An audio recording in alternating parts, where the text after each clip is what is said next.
Hi guys, welcome back to MVR channel. Today మన topic ఏంటంటే అదృష్టాన్ని నమ్మకు, కష్టాన్ని నమ్ము. మనం ఇప్పుడు చూస్తుంటాం, ఎవరన్నా జీవితంలో ఫెయిల్ అయిన వాళ్ళు ఉంటే కనుక, లేదంటే స్టూడెంట్స్ ఫెయిల్ అయితే కానీ, లేదా జాబ్ రాకపోతే కానీ, వాళ్ళు సింపుల్గా ఏం చెప్తారంటే నాకు అదృష్టం లేదు, నాకు జాబ్ రాలేదు, లేదంటే నాకు అదృష్టం లేదు, నాకు ఫస్ట్ ర్యాంక్ రాలేదు, నాకు అదృష్టం లేదు, మంచి మార్కులు రాలేవు అని చెప్పి చెప్తుంటారు. నేనేం చెప్తానంటే అదృష్టాన్ని నమ్మకు, కష్టాన్ని నమ్ము. నువ్వు కష్టాన్ని నమ్ముకున్నావు అనుకో, ఏదో ఒక రోజు నీకు మంచి ఫలితాలు వస్తాయి. ఒకసారి ఎగ్జామ్ రాసావు, కాంపిటేటివ్ ఎగ్జామ్స్ రాసావు, జాబ్ రాలేదు. సెకండ్ టైం రాసావు, జాబ్ రాలేదు. థర్డ్ టైం జాబ్ రాలేదు. నీకు ఈ 3 టైమ్స్ రాయడం వల్ల ఏం తెలుస్తుంది అంటే, నేను ఎలా చదవాలి, ఎలాంటి క్వశ్చన్స్ నాకు ప్రీవియస్ ఎగ్జామ్స్లో వచ్చాయి అని చెప్పి తెలుస్తుంది.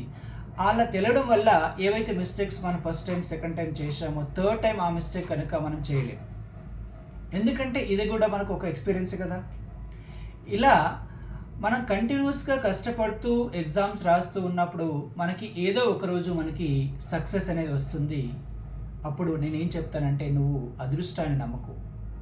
Luck, don't believe luck. Luck ఎందుకు నమ్ముకోకూడదంటే, లక్ అంటే ఇది మనం ఏదో గేమ్ ఆడటం, జూదం ఆడట్లేదు కదా. మనం ఏం చేస్తున్నాం, చదువుకుంటున్నాం, అదే కాంపిటేటివ్ ఎగ్జామ్స్ ప్రిపేర్ అవుతున్నాం. అందుకని నువ్వు అదృష్టాన్ని నమ్మకు, ఓన్లీ నీ కష్టాన్ని నమ్ముకో. ఈ కష్టం మనకి కష్టం కనుక కలిసి వస్తే, కష్టం ద్వారా మనకి ఫలితం వస్తే ఆ సాటిస్ఫాక్షన్ వేరుంటుంది. ఇప్పుడు ఒకరోజు మనం ఫుడ్ పెట్టారండి, మంచి ఫుడ్ పెట్టారు, మనం ఏమనుకుంటాం, ఆ రోజు సాటిస్ఫై అవుతాం. కానీ నెక్స్ట్ డే మనం ఏమనుకుంటామంటే, అలాంటి ఫుడ్డే నెక్స్ట్ డే కూడా మనకి రావాలని కోరుకుంటాం. అదే కనుక నీకు ఫలితం వచ్చిందనుకో, జీవితాంతం మనం సుఖంగా ఉంటాము, సంతోషంగా ఉంటాము, మన మీద ఆధారపడిన వాళ్ళు సంతోషంగా ఉంటారు. అందుకని always believe only hard work, don't believe luck అని నేను చెప్తాను. ఎందుకంటే కొన్ని ఉదాహరణలు తీసుకున్నప్పుడైతే, ఎందుకు నువ్వు అలా ఫెయిల్ అయ్యావు, ఎందుకు రాలేదంటే, నాకు క్వశ్చన్ పేపరు, నేను చదివిన క్వశ్చన్స్ రాలేదు, లేదంటే నేను క్వశ్చన్స్ రాలేదు, నాకు లక్ లేదు, నేను అదృష్టవంతుని కాదు, దురదృష్టవంతుడు అని చెప్పి చెప్తుంటారు. అందుకని అదృష్టాన్ని మనం నమ్ముకోకూడదు, కష్టాన్ని నమ్ముకోవాలి.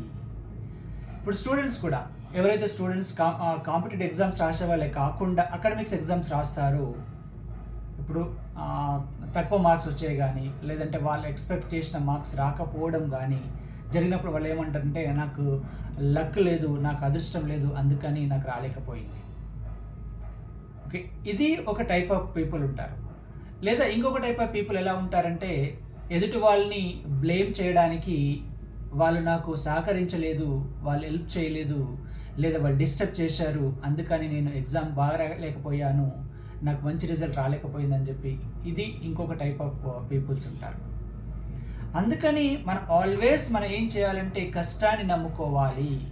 కష్టపడ్డవాడు ఇప్పుడు కష్టపడతాడు కానీ ఫ్యూచర్లో సుఖపడతాడని చెప్పి ఒక కవి చెప్పారు.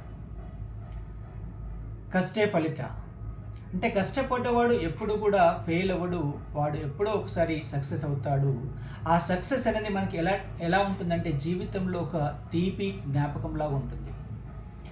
ఎందుకు తీపి జ్ఞాపకం అని చెప్తామంటే, మనం ఆ రోజులలో నేను ఇలా కష్టపడ్డాడు కాబట్టి ప్రజెంట్ ఇలా ఈ పొజిషన్లో ఉన్నాను, ఇలా ఉన్నాను, నాకు మంచి రెస్పెక్ట్ ఉంది సొసైటీలో, లేదా మంచి ఇన్కమ్ వస్తుంది, నేను సుఖంగా ఉన్నాను, ప్రశాంతంగా ఉన్నాను ఈ జీవితంలో అని చెప్పి చెప్తుంటారు.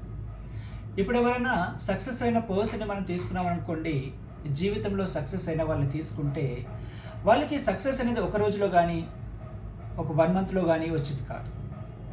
వాళ్ళు ఎన్నోసార్లు ఫుడ్ లేకుండా, నిద్ర లేకుండా, నిద్రాహారాలు మానుకొని వాళ్ళు కష్టపడ్డారు కనుక వాళ్ళకి సక్సెస్ వచ్చింది. ఈ సక్సెస్ వస్తే మనం ఎన్ని రోజులు కష్టపడ్డామో అదంతా మర్చిపోతాం. ఉదాహరణకి మన పేరెంట్స్ ఉన్నారు. మన పేరెంట్స్ మనని చదివించేటప్పుడు కనుక చూడండి, వాళ్ళకి 3 పూట్ల భోజనం కూడా సరిగా ఉండేది కాదు, లేదంటే వాళ్ళకి సరైన వసతులు ఉండేవి కావు.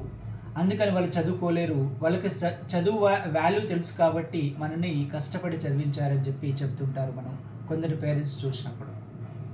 అంటే చదువు వల్ల వాళ్ళకి ఏమొస్తుంది, ఏమవుతారు, చదువు లేకపోతే ఏం కోల్పోతామని చెప్పి వాళ్ళకి తెలుసు.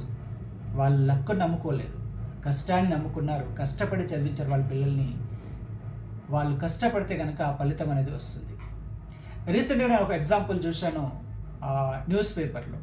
మనం చూస్తుంటాం సొసైటీలో డిస్క్రిమినేషన్, గర్ల్ అండ్ బాయ్ అని చెప్పి మనం డిస్క్రిమినేషన్ చేస్తూ ఉంటారు, వ్యత్యాసాలు చూపిస్తూ ఉంటారు.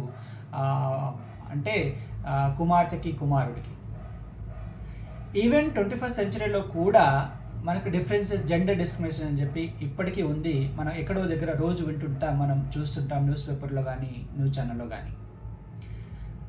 కానీ రీసెంట్గా నేను చూసిన న్యూస్ పేపర్లో ఏంటంటే, వన్ ఆఫ్ ద స్టేట్లో ఇండియాలో ఒక పేరెంట్కి 6 మెంబర్స్ గర్ల్స్, అందరూ అమ్మాయిలే పుట్టారు.